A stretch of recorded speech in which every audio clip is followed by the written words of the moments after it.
Hello అందరికీ ఎలా ఉన్నారు? Welcome to Soumya vlogs. చాలా రోజులైనాక వీడియో చేస్తున్నాను. యాక్చువల్లీ దివాళీ కదా! సో, మా ఇంట్లో మొత్తం క్లీనింగ్ పనిలో ఉందనమాట. అండ్ పెయింట్ ఏపిస్తున్నాము ఇంటికంతా. సో, పెయింట్ ఏపిచ్చాక హోమ్ టూర్ చేస్తాను నేను. అండ్ ఇదంతా పని క్లీనింగ్ పని అది కూడా వీడియో తీద్దామనుకుంటున్నాను. నాకు అంత టైం దొరకట్లేదు. నేను రివాన్ష్‌ని చూసుకోవడంలో బిజీ ఉన్నాను. వేరే వాళ్ళంతా క్లీనింగ్, పెయింటింగ్ ఆ పనిలో బిజీ ఉన్నారనమాట. సో, నేను సప్త శనివారం వ్రతం స్టార్ట్ చేశాను. నాది ఆల్రెడీ 3 వీక్స్ అయిపోయింది. సక్సెస్‌ఫుల్లీ 4థ్ వీక్ కూడా కంప్లీట్ చేసేసుకున్నాను. అండ్ ఇప్పుడు ఈ వ్రతం గురించి చాలామందికి చాలా డౌట్స్ ఉంటాయి. నాకు కూడా స్టార్టింగ్ అట్లనే డౌట్స్ ఉండే. సో, నేను అవన్నీ క్లియర్ చేసుకున్నాను. మా ఇంటి దగ్గర ఉన్న గుడిలో మా అత్తమ్మకి, పంతులకి అట్లా అడిగి అన్ని డౌట్స్ క్లియర్ చేసుకొని పూజ స్టార్ట్ చేశాననమాట. ఏదైనా మనం పూజ చేస్తే ప్రతీదీ నీట్ అండ్ మిస్ కాకుండా, తప్పు చేయకుండా ప్రతిదీ తెలుసుకునే ఆప్షన్ ఉన్నది కాబట్టి తెలుసుకొని చేసుకుంటున్నాను. ఇన్ కేస్ మీకు అలా తెలుసుకునే ఆప్షన్ లేకపోతే నేను చెప్తాను. అంటే లైక్ టైమింగ్స్‌ది కొంతమందికి డౌట్స్ ఉంటాయి. ఎన్ని దీపాలు పెట్టాలి? ఎన్ని ఒత్తులెయ్యాలి? అండ్ లైక్ ఏ టైం స్టార్ట్ చేయాలి? ఎన్ని ప్రసాదాలు పెట్టాలి? అలా ఎన్నో డౌట్స్ ఉంటాయి. సో, నేను అవన్నీ ఇలా బుక్‌లో రాసుకున్నాను. Next coming to timing, puja timing. ఈ పూజ ఏంటంటే ఎర్లీ మార్నింగ్ సూర్యోదయం కంటే ముందే చేస్తే చాలా మంచిదంట. సో, నేను అందుకే 3:30, 4:00 ఆ టైంకి లేచి ఫ్రెష్ అప్ అయ్యి 6:30, 7 వరకు కంప్లీట్ చేసేస్తున్నాను. నేను ఎంత ఫాస్ట్‌గా అన్నీ ప్రిపేర్ చేసుకొని చేసినా నాకు అదే టైం పడుతుంది. కానీ తొందరపాటు పడకుండా ఆ తప్పు, ఈ తప్పు ఏం మిస్టేక్స్ మర్చిపోకుండా నిదానంగా మాత్రం చేసుకోండి. అండ్ ఇప్పుడైతే ఈ జనరేషన్‌కొస్తే అందరూ వర్కింగ్, జాబ్స్ అయిపోయినాయి. అండ్ స్కూల్స్‌కి పిల్లలు వెళ్తారు. అది బిజీలో ఉంటారు కదా! సో, మీరు try to make it till 9:30 లోపు ఈ పూజ కంప్లీట్ చేసుకునేలా చేసుకోండి అంతే. అండ్ నెక్స్ట్ వన్, కలశంలో ఏం వేయాలి? కలశం ఈజ్ ఇంపార్టెంట్. కొంతమందికి కలశం పెట్టరు, కొంతమంది పెట్టుకుంటారు వాళ్ళ ఇంట్లో పద్ధతులు బట్టి. సో, మా ఇంట్లో కలశం పెట్టుకునే ఆప్షన్ ఉంది. అందుకే నేను కలశం పెట్టుకుంటాను. అందులో వాటర్, కుంకుమ, పసుపు, అక్షంతలు, రూ. 1 కాయిన్ ఏసి పైన కొబ్బరికాయ పెట్టుకోవాలి. కలశం పైన పెట్టుకొని పక్కకి ఆకులు ఇంపార్టెంట్. అది లైక్ తమలపాకులన్నా, మామిడాకులన్నా పెట్టుకోండి. పెట్టుకొని కలశం పెట్టేసుకోవచ్చు. నెక్స్ట్, ఎన్ని దీపాలు పెట్టాలి? సో, కొంతమంది వచ్చేసి ఫస్ట్ వీక్ 1, సెకండ్ వీక్ 2 అలా ఒక్కొక్కటి పెంచుకుంటా వెళ్తారనమాట. సో, నేను ఫస్ట్ వీక్ 2 పెట్టాను. అందులో 7 ఒత్తులేసి పెట్టుకున్నాను. సెకండ్ వీక్ నుంచి 7 దీపాలు పెట్టాలని ఫిక్స్ అయిపోయాను. సో, 7 దీపాలు పెట్టుకుంటూ వెళ్తున్నాను. మీరు మీ ఇష్టం అనమాట. 1 2 పెట్టుకోండి ఫస్ట్ వీక్ అట్లా. లేదా మీకు అంత ఓపిక, అంత ఇంట్రెస్ట్ ఉంటే 7 దీపాలైనా పెట్టుకోవచ్చు. కానీ ప్రతి దాంట్లో 7 ఒత్తులే ఉండాలి. 7 శనివార వ్రతాలు కాబట్టి ప్రతీదీ 7 ఉండేలా చూసుకోవాలి. లైక్ అగరబత్తి 7, అరటిపండ్లు 7, ఏవైనా రకాల పండ్లు 7 అట్లా అనమాట. నెక్స్ట్ ఈ వ్రతానికి ఉపవాసం ఉండాలని ఇంపార్టెంట్ రూల్ ఉంది. బట్ కొంతమంది ప్రెగ్నెంట్ లేడీస్, ఫీడింగ్ ఉమెన్స్ ఉంటారు కదా! వాళ్ళు ఉపవాసం ఉండే అవసరం లేదు. అండ్ మీరు ఉపవాసం ఇన్ కేస్ నార్మల్ లేడీస్ అట్లుంటే మీకు ఓపిక ఉంటే లైక్ టాబ్లెట్స్ అలా ఏసుకునే వాళ్ళైతే మీరు పూజ చేసుకోండి. మంచి మనసు పెట్టుకొని పూజ చేస్తే చాలు. ఫాస్టింగ్ ఇంపార్టెంట్ కాదు. దేవుని పైన మంచి దృష్టి, ధ్యానం మంచి పెట్టుకొని చేస్తే చాలనమాట. మీకు ఇన్ కేస్ ఫాస్టింగ్ చేయాలనుకుంటే చేసుకోవచ్చు. కానీ మార్నింగ్ బ్రేక్‌ఫాస్ట్, లంచ్ ప్లేస్‌లో ఫ్రూట్స్ అలా యాడ్ చేసుకోండి. అండ్ ఈ పంచామృతం ఉంటది కదా! ఫాస్టింగ్ చేయని వాళ్ళు తాగేసుకోవచ్చు. అట్లేం రూల్ లేదు. Next non veg. Non veg తినొచ్చా లేదా అంటారు. సో, నాన్ వెజ్ అయితే నేను తినొద్దని ఫిక్స్ అయిపోయాను. కంప్లీట్ 7, 8 వీక్స్, 7 వారాల వ్రతం as well as eighth week వడ్డీగా చేసుకుంటారంటారు కదా! సో, నేను ఈ 8 వీక్స్ నాన్ వెజ్ తినొద్దని ఫిక్స్ అయిపోయాను. సో, నేను నాన్ వెజ్ తినట్లేదు. ఇన్ కేస్ మీరు అట్లా అనుకుంటే ఈ సాటర్డే పూజ రోజు తినకుండా ఉంటే చాలు. వేరే రోజులైనా మీరు తినాలనుకుంటే తినొచ్చు. నెక్స్ట్ వన్, ప్రసాదాలు. ఎన్ని రకాల ప్రసాదాలు పెట్టాలని డౌట్ వస్తుంది. అంటే వడలు, మినప వడలు, పెరుగన్నం, పులిహోర అలా అన్నీ పెట్టాలంటున్నారు కదా! సో, మీరు మీ ఇంట్లో ఉన్న పరిస్థితులు అంటే మనకు తగినంత స్టేజ్ మనం ఎంతున్నామో అంతకి ఒక్క ప్రసాదమైనా పెట్టుకోవచ్చు.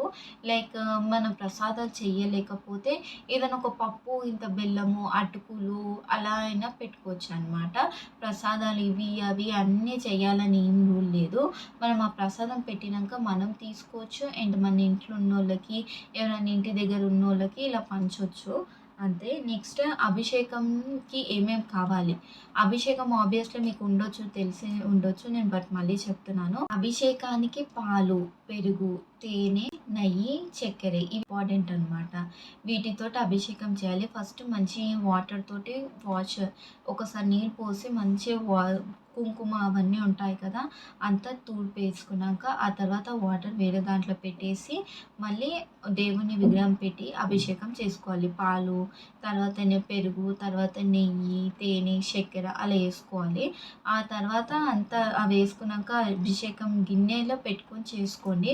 ఎందుకంటే మనం ఆ తీర్థం మనం దేవుని ప్రసాదంలా తీసుకుంటాం కాబట్టి, ఆ తర్వాత మళ్ళీ వాటర్ తోటి మంచిగా అభిషేకం చేసి, ఒక మంచి క్లాత్ తీసుకొని ఇలా చేతిలో పెట్టుకొని రబ్ చేసుకోవాలి నీట్‌గా దేవునిది విగ్రహం పెట్టి, ఆ తర్వాత గంధం పెట్టి బొట్టు పెట్టుకోవాలి. నెక్స్ట్ ఈవినింగ్ పూజ విధానం. ఈవినింగ్ పూజ ఏంటంటే మనం మార్నింగ్ మొత్తం పూజ చేస్తాం కదా! ఇన్ కేస్ దీపం గిట్ట కొండెక్కితే మళ్ళీ దీపం పెట్టేసుకోవాలి. పెట్టేసుకొని కథలుంటాయి కదా దేవునివి, ఆ కథలు చదువుకుంటే సరిపోతుందనమాట ఈవినింగ్ పూజకి.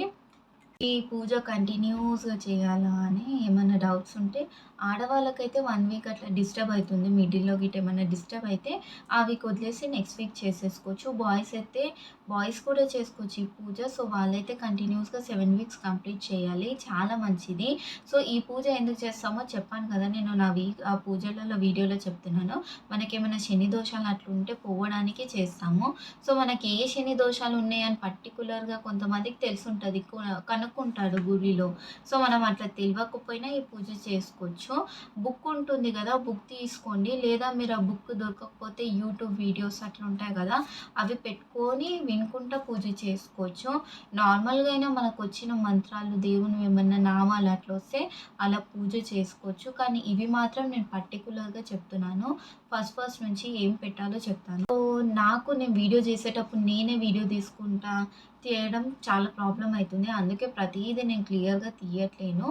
ఎలా ఏం చేయాలో చెప్తాను ఈ వీడియోలో.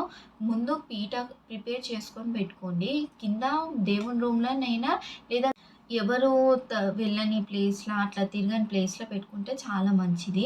సో, కింద మొత్తం క్లీన్ చేసుకొని ఫస్ట్ ముగ్గేసుకోవాలి. ఆ తర్వాత దానిపైన పీట పెట్టుకొని పీటకి పసుపు పెట్టేసుకోవాలి. పెట్టుకొని పసుపు పైన పీట పైన బొట్లు పెట్టేసుకోవాలి. అలానే ఒక ముగ్గేసుకోవాలనమాట. దానిపైన ఒక కండువ లేదా ఏదైనా క్లాత్ బ్లౌజ్ పీస్ అట్లున్నా వేసుకోవచ్చు. వేసుకొని పైన దేవుని పటము అమ్మవారు అండ్ వెంకటేశ్వర స్వామి కలిసున్న పటం అయితే చాలా మంచిది. ఇన్ కేస్ మీ దగ్గర లేకపోయినా వెంకటేశ్వర స్వామి పటమైనా ఓకే. అలా కింద బియ్యం పోసేసుకొని పటం పెట్టుకోవాలి. నెక్స్ట్ కలశానికొచ్చేసి కలశం కింద బియ్యం పోసేసుకొని చెంబు పెట్టి కలశంలో నీళ్ళు అండ్ పసుపు, కుంకుమ, అక్షంతలు వేసుకోవాలి. వేసుకొని పువ్వు, 1 రూపీ కాయిన్ ఇంపార్టెంట్ ఇవి మర్చిపోకండి. ఆ తర్వాత కొబ్బరికాయ పెట్టుకొని కొబ్బరికాయ చుట్టూ తమలపాకులన్నా అండ్ మామిడాకులన్నా అలా పెట్టుకొని పైనుంచి బ్లౌజ్ పీస్ పెట్టేసుకోవాలి. నెక్స్ట్ ఇక్కడ మిడిల్‌లో వచ్చేసేస్తే దేవుని ముంగట వేరే దీపాలు నార్మల్‌గా పెట్టుకోండి. పిండి దీపాలు వేరేగా పెట్టుకోండి. పిండి దీపానికి ప్రిపేర్ చేయడానికి ఏంటి ఇంపార్టెంట్ అంటే పిండి దీపంలో బియ్యం పిండి మీరు ముందే పట్టించుకొని పెట్టుకోండి. మెత్తగా అయితే ఫైన్ పౌడర్ ఉంటే పిండి దీపాలు ఈజీగా మంచిగా చేయడానికి వస్తుంది. సో, ఆ పిండి దీపంకి ఏమేమి కలుపుకోవాలంటే ప్లేట్‌లో పిండి పౌడర్ ఏసేసుకొని అందులో పాలు, నెయ్యి, బెల్లము ఏసేసుకోవాలి. ఏసుకొని మంచిగా స్మాష్ చేసుకోవాలి. బనానా ఉంటుంది గదా! బనానాతో స్మాష్ చేసుకొని పాలంత ఎక్కువ పడయి బనానాతోటి మంచి నీట్‌గా కలిపేసుకోవచ్చు మనమైతే. అండ్ నెక్స్ట్ అది పక్కకు పెట్టేసుకోండి. ఫస్ట్ మీరు ఎళ్ళగానే దేవుని రూమ్ నీట్ చేసేసుకొని ఫస్ట్ పిండి దీపాలకు పిండి కలుపుకొని పెట్టుకోండి. ఎందుకంటే మనము ఇవన్నీ కలశము, పీట అంతా ప్రిపేర్ చేసుకునే టైంకి ఆ పిండి కొంచెం నానుతుంది గదా! దీపాలు మంచిగొస్తాయి అండ్ బ్రేక్ కాకుండా వస్తాయన్నమాట. అలా క్రాక్స్ ఏమన్నా వస్తే నూనె, ఆయిల్ మొత్తం కిందకొచ్చేస్తుంది. సో, అది ప్రాబ్లమ్ అయితుంటది. జాగ్రత్త పడండి. అండ్ మీరు ఏం చేయండి అంటే ఒక ప్లేట్‌లో తమలపాకులు పెట్టుకొని దీపాలు పెట్టుకోండి. 2 అయినా లేదా 7 అయినా ఎన్నైనా మీ ఇష్టము. 5 దీపాలైనా పెట్టుకోవచ్చు. కానీ 7 ఒత్తులు ఉండేలా చూసుకోండి. 7 అగరబత్తులు ఉండాలి. అండ్ కొబ్బరికాయ కలశానికొకటి, మీరు ఒకటి పూజ అయిపోయాక దేవుని దగ్గర కొట్టడానికి ఒక కొబ్బరికాయ, 2 కొబ్బరికాయలు ఇంపార్టెంట్. ఇంపార్టెంట్. తమలపాకులు అట్‌లీస్ట్ మనకు 25, 30 పడతాయన్నమాట. పసుపు గణపతిని చేయడం కూడా చాలా ఇంపార్టెంట్. నేను చూపియకుండా మీకు చెప్తున్నాను. మీకు ఇన్ కేస్ అర్థం కాకపోతే నాకు కమెంట్ చేయండి. నేను చూపించుకుంటా వీడియో చేయడానికి ట్రై చేస్తాను. ప్రాబ్లమ్ ఏందంటే మా దేవుని రూమ్‌లో అంత లైటింగ్ బాలేదు. సో, ఆ లైటింగ్ వల్ల నేను వీడియో చేసుకుంటా, చూపించుకుంటా అంటే కొంచెం ప్రాబ్లమ్ అయితుంది. నేను ఏదో నార్మల్‌గా అక్కడిక్కడ వీడియో చేస్తున్నాను. ఇన్ కేస్ నేను ఇదంతా చెప్పాను కదా! మీరు నా ముందు వీడియోస్ చూడండి. అన్నీ ప్రతీదీ పెట్టిందే వీడియో తీశాను. సో, ఎలా పెట్టానో అర్థమవుతుంది. అండ్ పసుపు వినాయకుడు ఇంపార్టెంట్. తమలపాకులో పసుపేసుకొని, వాటర్ కలుపుకొని వినాయకుడిని చేశాక కుంకుమ పెట్టేసి అదొక కుడకలో పెట్టి పెట్టండి. అది కలశం దగ్గర పెట్టి అక్కడ 2 అరటి పండ్లన్నా ఏవన్నా పండ్లు పెట్టండి. ఎందుకంటే వినాయకునికి ప్రథమ పూజ్యుడు కాబట్టి పూజ చేశాక ఆయనకి నైవేద్యంగా అరటి పండ్లు పెడుతున్నాము. ఆ తర్వాత ఇక్కడ దేవుని దగ్గర పెట్టుకోవచ్చనమాట అరటిపండ్లు. మీకు ఆ పీట పైన అంత స్పేస్ లేకపోతే ఒక ప్లేట్‌లో పెట్టేసుకోండి అన్ని ఫ్రూట్స్ ఏమన్నా ఉంటే. దేవుని దగ్గర పెట్టేసుకుంటే అవి దేవునికి నైవేద్యం చేసేటప్పుడు ఇలా అనేస్తే సరిపోతుంది. అండ్ కింద ఒక క్లాత్ ఏసుకొని పెట్టుకోండి పీటకి ముందు. నేను అలానే చేస్తున్నాను. అంటే కుంకుమ, పసుపు, అక్షంతలు, పువ్వులు ఏమన్నా ఉంటే అలా పెట్టుకోవచ్చు వాటిపైన. అండ్ కింద మీ దగ్గర వెంకటేశ్వర స్వామి విగ్రహం ఉంటే ఆ విగ్రహానికి అభిషేకం చేసుకోండి. అభిషేకం మాత్రం ఇంపార్టెంట్ ఈ పూజలో. అండ్ నల్ల నువ్వుల ఉండలు కూడా ఇంపార్టెంట్. మనం చేస్తుంది శనివార వ్రతం శని దేవునికి కాబట్టి బ్లాక్ గ్రేప్స్, నల్ల నువ్వులలు అండ్ లడ్డూలు అండ్ మనము బ్లాక్ కలర్ డ్రెస్ శారీ కట్టుకొనే పూజ చేయాలంటారు. సో, బ్లాక్ శారీ ఉన్నా కూడా మంచిదంట.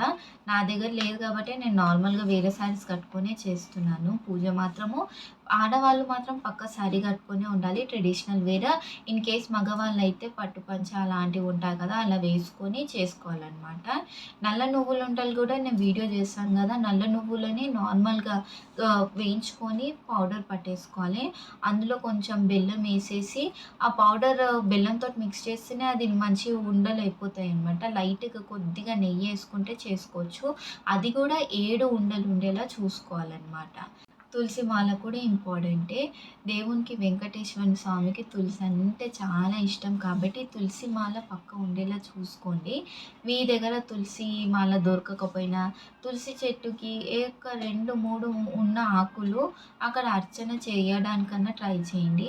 పువ్వులు కూడా ఇంపార్టెంట్. పూలతోటి అర్చన చేసుకోవచ్చు. పసుపు, కుంకుమ, లక్ష్మీదేవి అష్టోత్తరం అవన్నీ చదువుతాం కదా! అప్పుడు మనము కుంకుమార్చన అక్షింతలు వేసుకుంటా, పువ్వులేసుకుంటా అర్చన చేసుకోవచ్చు. నామాలు చదువుకోవచ్చనమాట. ఈ పూజ హస్బెండ్ అండ్ వైఫ్ కలిసి చేస్తే ఇంకా చాలా మంచిది. ఏదైనా పూజ హస్బెండ్ అండ్ వైఫ్ చేస్తే చాలా మంచిది. మనం చేసేది మన ఫ్యామిలీ మంచిగా ఉండడానికి కోసమే కదా! నేను కూడా అందుకే చేస్తున్నాను ఈ పూజ. అండ్ నాకు మాత్రం 3 వీక్స్ చాలా మంచిగా అనిపించింది. మంచిగా చేస్తున్నాను. కానీ మనం కొంత ఈ పూజ చేసినప్పుడు కోపము అలాంటివి తగ్గించుకోవాలి. నార్మల్‌గా మంచి పీస్ ఆఫ్ మైండ్ ఉండాలి. మంచి నేచర్‌లో మన మైండ్ మొత్తం క్లియర్‌గా పెట్టుకోవాలనమాట. పిచ్చి పిచ్చి ఆలోచనలు పెట్టుకోకుండా ఉంటే చాలా మంచిది.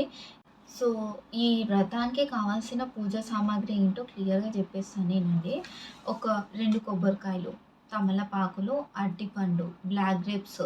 ఇన్ కేస్ మీ దగ్గర దొరకకపోతే ఆప్షనల్ అనమాట. నాకు దొరకట్లేవు మా ఏరియాలో బ్లాక్ గ్రేప్స్. సో, నేను పెట్టట్లేను. లైక్ ఇట్లా యాపిల్స్ పెడుతున్నాను. ప్రొమోగ్రానేట్ నువ్వుల ఉండలు ఇంపార్టెంట్ అంటారు. సో, నేను సెకండ్ వీకే పెట్టాను. ఫస్ట్ వీక్ పెట్టలేను. థర్డ్ వీక్ కూడా పెట్టలేను. నేను నెక్స్ట్ వీక్ నుంచి పెడతాను మిస్ కాకుండా. ఒత్తులు మాత్రం 7 ఉండేలా చూసేసుకోండి. మనము దేవునికి 7 దీపాలు చేస్తాం కదా! దీపాలు చేసినాక అదే పిండిని కొంచెం తీసుకొని పక్కకు పెట్టుకోవాలి. అది దేవునికి ప్రసాదంగా చెలివిడి అని పెట్టుకోవాలనమాట. అది కూడా ఇంపార్టెంట్. అది కొంచెం బెల్లము ఒక దగ్గర ఏసి పెట్టుకుంటే చాలు. ఇన్ కేస్ మీరు ప్రసాదం చేయకపోయినా అది కూడా ప్రసాదంలానే ఎళ్తది. మనం పెట్టిన బనానాస్ కూడా ప్రసాదంలానే అయితాయి. ఏ ఫ్రూట్స్ పెట్టినా అది కూడా ప్రసాదమే. కొబ్బరికాయ పెట్టినా కూడా అది కూడా ప్రసాదమే. మీకు టైం సరిపోకపోతే మీ దగ్గర ఏం లేకపోతే చక్కెరైనా పెట్టండి, బెల్లమైనా పెట్టండనమాట. అది చాలు. మనము ఇవి చేయాలి, అవి చేయాలి అనే రూల్స్ ఏం లేవు. దేవుడు మన నుంచి ఏం ఎక్స్‌పెక్ట్ చేయడు. చేయడు. కొద్దిగా భక్తి ఒకటి ఎక్స్‌పెక్ట్ చేస్తాడు. మంచి భక్తితో పూజ చేస్తే చాలు మనకు కావాల్సినయన్నీ మనకిస్తాడు దేవుడు. నేను అది మాత్రం నమ్ముతున్నాను. నేను ఏ పూజ లైక్ నా అంత నేను ఏ పూజ ఇప్పటివరకు ఇంట్రెస్ట్ తోటి అంటే ఎవరో చెప్తే ఇది చెయ్యాలి, ఇట్లా, ఇట్లా అని చెప్తే చేశాను. ఇంట్రెస్ట్ తోటి అంటే ఓకే. ఇంట్రెస్ట్ తోటి చేస్తాను. బట్ నా ఇష్టంతో చేస్తున్నా అంటే ఇది ఫస్ట్ వ్రతం అనమాట. అందుకే నాకింత మంచిగా అనిపిస్తుంది పూజ చేస్తున్నందుకు. ఇప్పుడైతే కార్తీక మాసం గూడా వస్తుంది. సో, 1 మంత్ వరకు మొత్తం బిజీ పూజలలో నేను. మీరు కూడా ఎవరైనా ఇలానే కార్తీక మాసం వ్రతాలు చేస్తే కామెంట్ చేయండి. ఇవి కూడా ఏమైనా కార్తీక మాసం వ్రతంది పూజవి నేను వీడియోస్ ఏస్తూ ఉంటాను నాకు టైం దొరికితే. ఎందుకంటే చిన్నది వాన్ష్ వల్ల నాకసలు టైం దొరకట్లేదు. వాడు ఎంత యాక్టివ్ అయిండంటే అసలు ఆగట్లేడు. వానికి కోపమొస్తుంది. వాడు చేసేటివన్నీ చూస్తే నాకు నవ్వొస్తుంది. వానికి ఫుడ్ వచ్చినప్పటి నుంచయితే నాకు వచ్చే కొద్దిగా ఓ 5, 10 మినిట్స్ కూడా దొరకట్లేదనమాట. అందుకే ఈగర్లీ వెయిటింగ్ అసలు నాకెప్పుడు టైం దొరుకుతది, ఎప్పుడు వీడియో చేయాలన్నట్టు ఈగర్లీ వెయిట్ చేస్తున్నాను. ఈరోజు సార్ పడుకున్నాడు. అందుకే నేను ఈ వీడియో ప్రశాంతంగా చేస్తున్నాను. ఏ డిస్టర్బెన్స్ లేకుండా. లేకపోతే వాడు అక్కడ ఏదైనా టాయ్స్ తోటి ఆడుతుంటే వాడు ఏం చేస్తున్నాడు, నేను వీడియో పైన కాన్సంట్రేట్ చేయలేననమాట. వాడు ఏమైనా చేస్తాడేమో, మళ్ళీ ఏమైనా దెబ్బలు తగిలించుకుంటాడేమో అని భయమయ్యి వాడిని చూస్తూ ఉంటాను. వీడియో పైన మొత్తం డైవర్ట్ అయిపోతుంది నా మైండ్ వాడు గిట్ట మేలుకున్నప్పుడు వీడియో చేస్తే. లేకపోతే వాడిని కూర్చోబెట్టుకొని వీడియో చేసినాకో అస్సలు ఆగడు. ఇక డైరెక్ట్ ఫోన్ దగ్గరకొచ్చి ఆ సెల్ఫీ స్టిక్కే తీసుకుంటా అని ట్రై చేస్తాడు. సో, వాడంతా యాక్టివ్ అయిపోయిండు. బట్ పిల్లలతోటి మంచి మైండ్, పీస్ ఆఫ్ మైండ్ దొరుకుతది. వాళ్ళతోటి ఆడుకోనీకే టైము స్పెండ్ చేయనీకి అన్నీ ఉంటాయన్నమాట. అంతేం తెలవది. కానీ కొంచెం టైం దొరకట్లేదు నాకు. అదంతా అదొక్కటే ప్రాబ్లము. ఉంటది కదా! ఈవినింగ్ పూజ కూడా మనము స్నానం చేసుకోవాలి. మార్నింగ్ నుంచి మనం పొద్దున అసలు మధ్యాహ్నం టైంలో పడుకోవడం మాత్రం చేయకండి. ఏవన్నా దేవునివి నామాలు, ఏవన్నా బుక్స్ ఉంటే అలా చదువుకోండి. Please like and share my videos, subscribe my channel. ఇంకా కొత్త కొత్త వీడియోస్ కోసం వెయిట్ చేయండి.